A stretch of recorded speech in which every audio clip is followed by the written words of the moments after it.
Mari kita lihat lagi dalam surat At-Taubah ayat 23, saudara.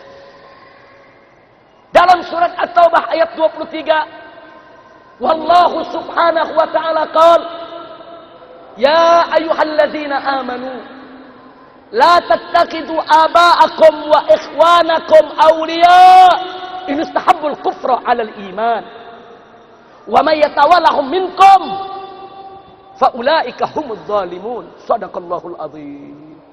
Luar biasa, saudara. Ini ayat tahu apa Allah nyatakan? Ya ayyuhalladzina amanu, hei orang-orang yang beriman, la tattakhidhu aba'akum wa ikhwanakum. Jangan sekali-kali kau jadikan ayah-ayah kandungmu dan saudara-saudara kandungmu aulia sebagai pemimpin, sebagai pelindungmu. Inistahabbul kufra 'alal iman, kalau mereka lebih menyukai kekafiran daripada keimanan.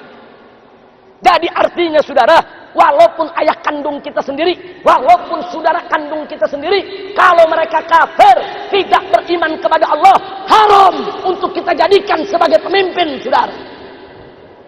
Insya Allah, bapak kandung aja nggak boleh diangkat jadi pemimpin kalau kafir. Saudara kandung aja nggak boleh, saudara, diangkat jadi pemimpin kalau kafir. Apalagi orang lain, bapak bukan, saudara bukan, kafir lagi, saudara. Lah kok kita rela untuk mengangkat dia menjadi pemimpin? Kira-kira jelas tidak? Jelas tidak? Ini ayat Al-Quran, saudara. Ada yang jawab, saudara. Apa mereka bilang? Habib Rizik itu konservatif. Habib Rizik itu kuno. Dia tidak ngerti tafsir. Itu ayat Al-Quran yang dibawakan oleh Habib Rizik.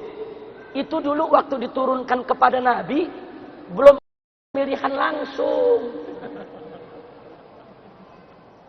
Begitu, saudara, mereka bilang. Dulu belum ada pilkada, belum ada pilpres, belum ada KPU, belum ada DPR, MPR. Jadi itu ayat gak berlaku lagi zaman sekarang.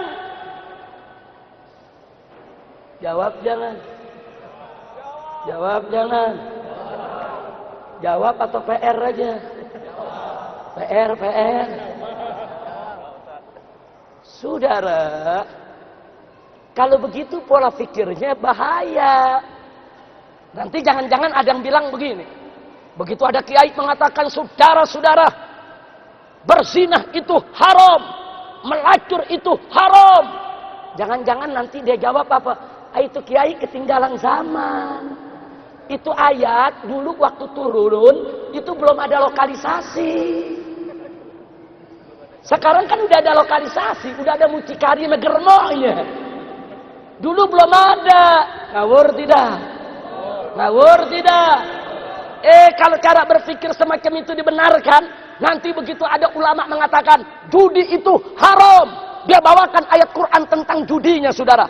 Innamal khamru wal maisiru wal ansab wal azlam rijsun min amali syaitan. Nanti dijawab lagi, oh itu ulama ketinggalan zaman. Waktu ayat itu diturunkan, dulu belum ada judi online. Sekarang sudah ada judi online, ada kasino. Enggak apa-apa jadinya. Kurang ngajar, saudara. Bahaya tidak? Bahaya tidak? Bahaya tidak?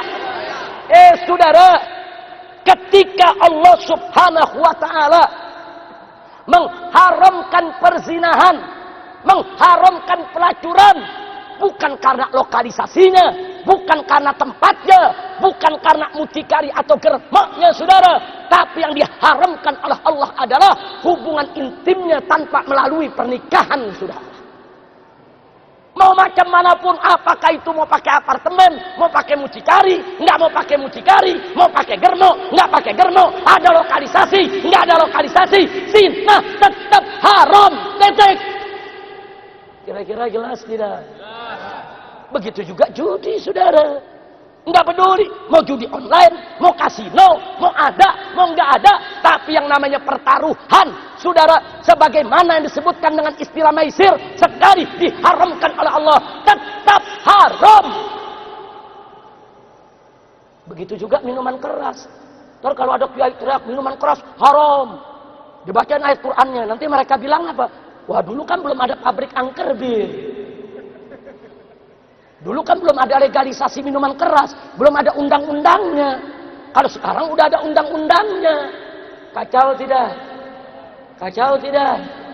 Saya tanya, kalau begitu cara berpikir orang-orang liberal ini ngawur tidak? Ngawur tidak? Ngawur tidak? Mereka gagal memahami ayat-ayat Al-Quran. Mereka gagal memahami syariat.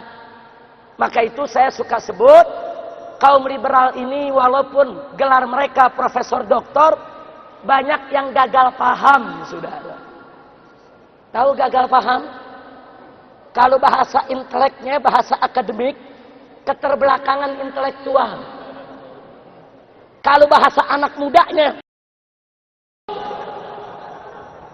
kira-kira jelas gak? Jelas gak? Saya mau tanya, tuh cara berpikir model tadi pinter atau? Ayo ngomong yang semangat, pinter. Orang Melayu mesti semangat. Ayo saya mau tanya saudara, tuh dokter, profesor yang macam itu pinter atau? Pinter atau? Gagal paham, keterbelakangan intelektual. Cuman kalau kita bilang keterbelakangan intelektual, boros kata. Nah, tapi kalau kita bilang, nah udah selesai. Itu dari bawah ke atas udah paham semua. Alhamdulillah. Kira-kira jelas tidak? Paham tidak?